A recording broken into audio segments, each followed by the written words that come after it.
Non veg खाण्याचा वार असला की काहीतरी लागतंच. मग तो रविवार असेल, बुधवार असेल किंवा शुक्रवार. तर आज मी हिरव्या वाटणातली ही कोलंबी मसाला बनवला आहे. खूपच चविष्ट तयार होतो, झटपट तयार होतो आणि कमीत कमी साहित्यामध्ये तयार होतो. चला तर मग चटपटीत अशा या हिरव्या वाटणातल्या कोलंबीची रेसिपी पाहूया. तर ह्यासाठी इथे मी 1 किलो कोलंबी आपण स्वच्छ साफ करून धुवून घेतली आहे. त्याचा दोरा काढून घेतला आहे. मोठ्या कोलंबीचं डोकं आपण तसंच ठेवलेलं आहे आणि छोटी आणि जी मीडियम साईजची आहे त्याचं पूर्ण शेल जे आहे ते आपण काढून घेतलेलं आहे. आपण हे जो डोक्याकडचा भाग ठेवल्यामुळे रश्श्याला खूपच छान टेस्ट येते. आता ह्याला हळद, मीठ आणि लिंबाचा रस लावून मॅरिनेट. त्यानंतर आपला नेहमीचा मसाल्याचा डब्बा आणि हिरवं वाटण करण्यासाठी एक मोठी जोडी कोथिंबीर, त्यानंतर एक लसणीचा मोठा कांदा, आल्याचा तुकडा, 4 ते 5 हिरव्या मिरच्या, इथे मी तिखट मिरच्या घेतल्यात, आणि 15 ते 20 कढीपत्त्याची पानं, फोडणीसाठी बारीक चिरलेला कांदा. तर आता सर्वात आधी आपण हिरवं वाटण करून घेणार आहोत. तर हे वाटण जे आहे ते ताजं वाटण करायचं आहे, त्यामुळे आपल्या कोलंबीच्या रश्श्याला खूपच छान स्वाद येतो. तर त्यासाठी आल्याचा तुकडा, लसूण सोललेला, त्यानंतर कढीपत्ता, ह्यामुळे खूप छान स्वाद येतो.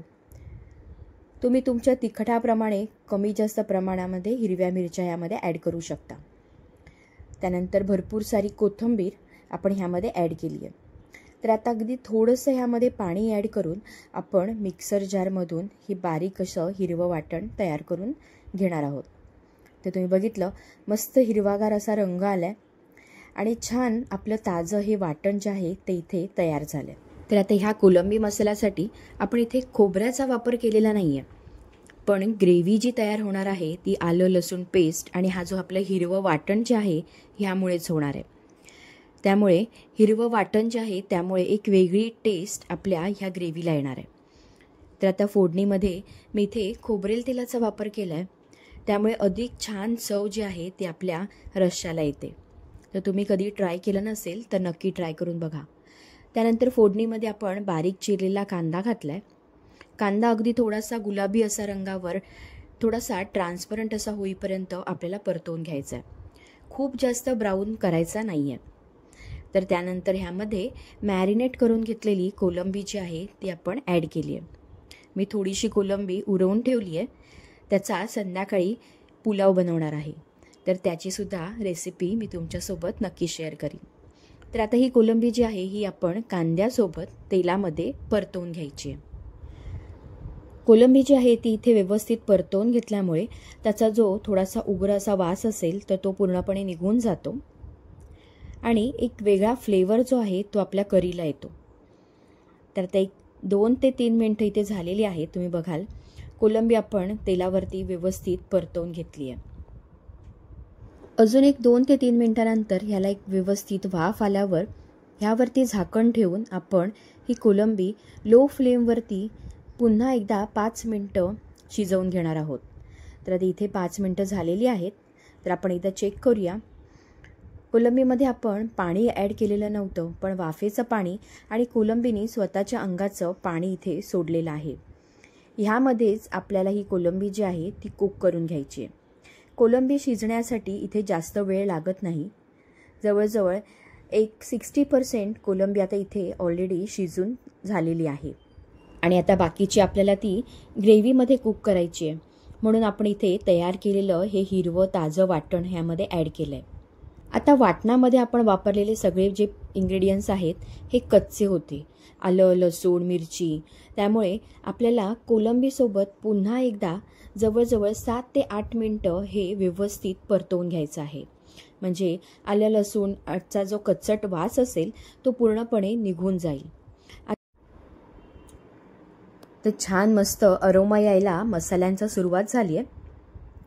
आपलं हे जे वाटण आहे ह्याचा खरपूस असा स्वाद येईपर्यंत आपल्याला हे कोलंबीसोबत परतवून घ्यायचं आहे आणि त्यानंतर ह्यामध्ये आपण आपले पावडर मसाले जे आहेत ते ॲड करून घ्यायचे आहेत. म्हणजे पुन्हा या मसाल्यासोबतच हे पावडर मसालेसुद्धा व्यवस्थित परतले जातील.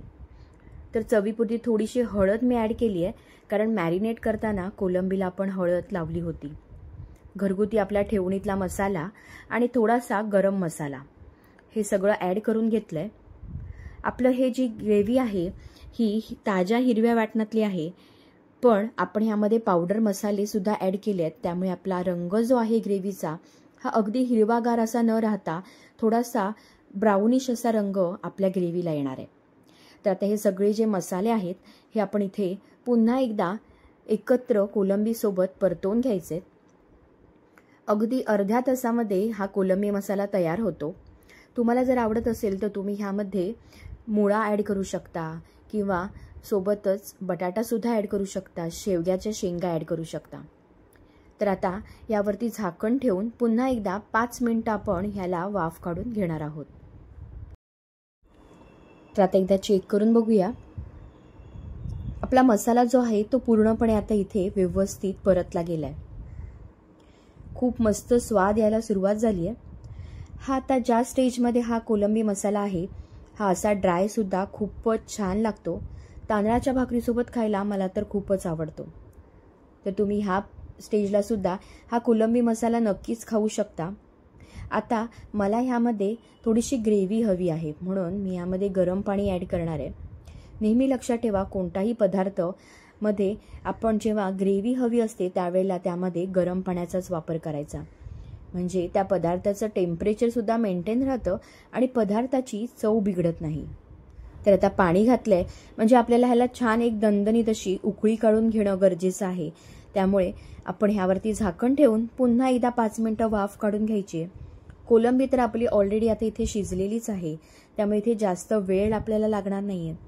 तर तुम्ही बघाल आपला हिरव्या वाटणातला हा कोलंबीचा चमचमीत असा मसाला तयार झालाय. तुम्ही सुद्धा नक्की ट्राय करून बघा. करायला अतिशय सोपा असा आहे.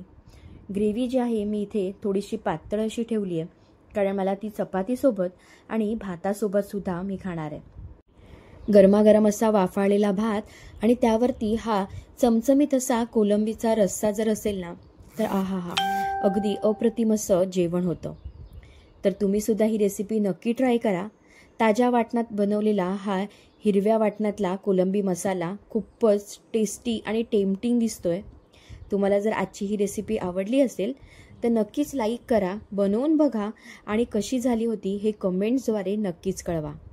पुन्हा आपण भेटूया अशाच एका छान चमचमीत नवीन रेसिपीसोबत.